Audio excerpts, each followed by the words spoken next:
Almost every decision you make today will come from one of two emotions, love or fear.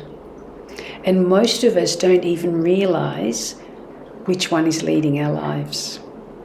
Fear tells you to stay small, stay quiet, and stay safe. Love invites you to grow, connect, and become the person you are meant to be. The challenge is that fear often speaks loudest. But today we're going to talk about how learning to surrender fear and choose love can completely transform the way you live your life. Hi beautiful souls, Anne-Marie here. Welcome and welcome back to the channel. Fear is a human emotion. It's an instinct that protects us. It's our fight or flight response. Thousands of years ago, it helped our ancestors survive real physical threats. But today, fear often shows up in different ways. It whispers things like, I'm not good enough, it's not perfect enough, they're better than me, get them before they get me, don't take that chance, don't let them in unless I can control them. And before we even realize it, fear begins to control how we live and how we love. It can stop us from speaking our truth, following our dreams, opening our hearts, setting boundaries, or trusting life itself. But here's the powerful truth. Fear and love cannot live in the same place. Fear and love cannot lead at the same time. One will always be in the driver's seat. When fear leads, our world becomes small, our perspective becomes small and very narrow-minded. We protect ourselves, we close ourselves off, we avoid risks, we build emotional walls to keep ourselves safe. But when love leads us, this is where we're going from our intuition rather than our instinct. Something completely different happens. We expand, we connect, we grow, and we become more compassionate toward ourselves and towards others. So, what does it really mean to surrender fear?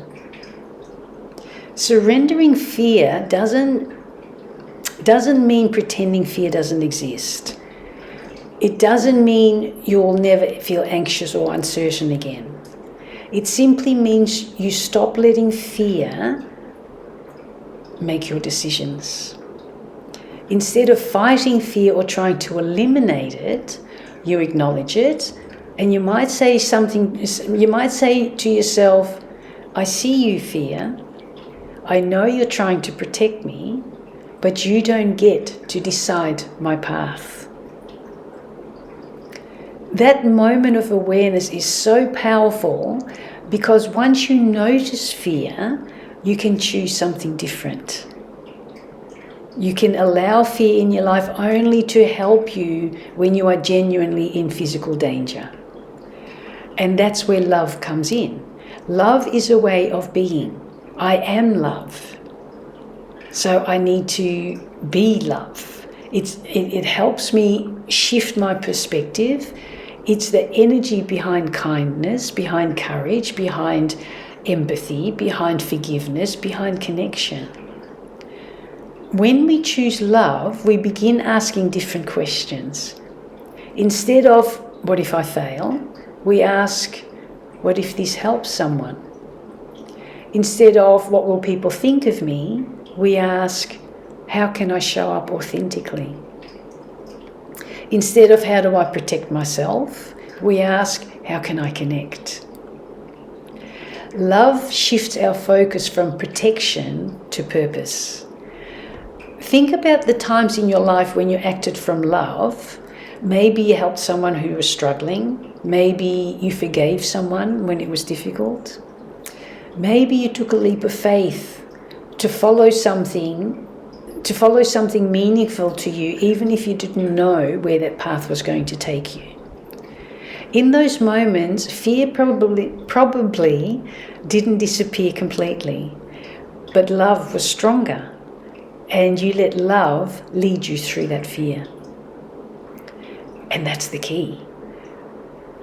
Because the goal is not to eliminate fear entirely, because we do need fear to help us recognize that if we are in physical danger. The goal, because as I said, it is our fight or flight response, but the goal is to grow love big enough that fear no longer controls us. One of the simplest ways to begin this shift is through self-awareness. Throughout your day, notice your motivations. Are you making decisions because of fear or because of love? Are you avoiding that opportunity because you're afraid or because it truly isn't aligned with you? Are you holding back your kindness, your creativity, your voice because of what others might think? These small moments of awareness slowly change the direction of your life. Another powerful practice is self-compassion. Fear often grows from the belief that we are not enough. Not good enough, not perfect enough, not talented enough, not pretty enough, not smart enough, not rich enough. But love begins when we start treating ourselves with the same kindness we would offer a close friend or even a stranger. You know, sometimes we're kinder to strangers than we are to ourselves. Imagine speaking to yourself the way you would speak to someone you love, or, like I said, a stranger. But let's use the example of someone that you care about, okay? You're encouraging them, you're supporting them, you're believing in them. And when you cultivate that inner kindness, fear loses much of its power. Connection with others is also a powerful antidote to fear. Fear isolates us. It convinces us that we're alone in our struggles. But the truth is, every human being experiences fear, doubt, and uncertainty. When we share our stories, when we listen to others, when we offer empathy, instead of judgment, we create space where love can grow. And perhaps the most beautiful thing about choosing love is that it's contagious. When you act with compassion, others feel it. When you choose patience, people notice. When you lead with kindness, I'm talking in our actions, not in our words, okay? When you lead with kindness, instead of defensiveness or control, it creates a ripple effect and people meet you more with open-heartedness. One small act of love can inspire another and another and another. Imagine what the world could look like if more of our choices came from love instead of fear. Imagine conversations where people listened instead of attacked. Imagine workplaces where people supported each other instead of competing out of insecurity.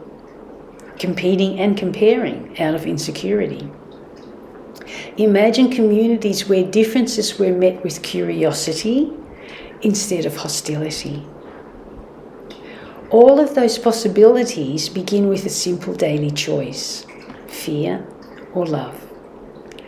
So today I invite you to try something small. When fear shows up, and it will, pause for a moment, take a breath, and ask yourself, what would love do here?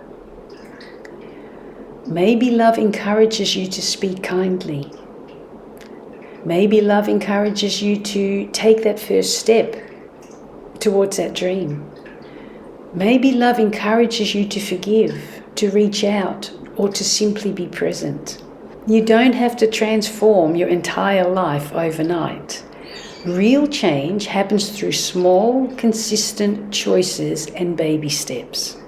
Each time you choose love, you strengthen that pathway within yourself. And over time, those choices shape the person you become. A person who's not free from fear, because none of us are, but someone who is guided by love instead of controlled by fear.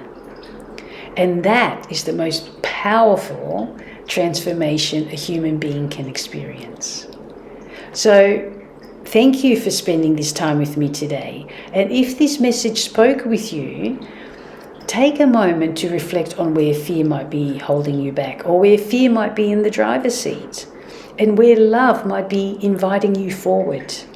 And if you'd like more reflections like this to support your personal and spiritual growth, consider subscribing and sharing this video with someone who might need to hear this message today. So until next time, as always, so much love from my heart to you. And remember, fear may speak loudly, but love is always stronger.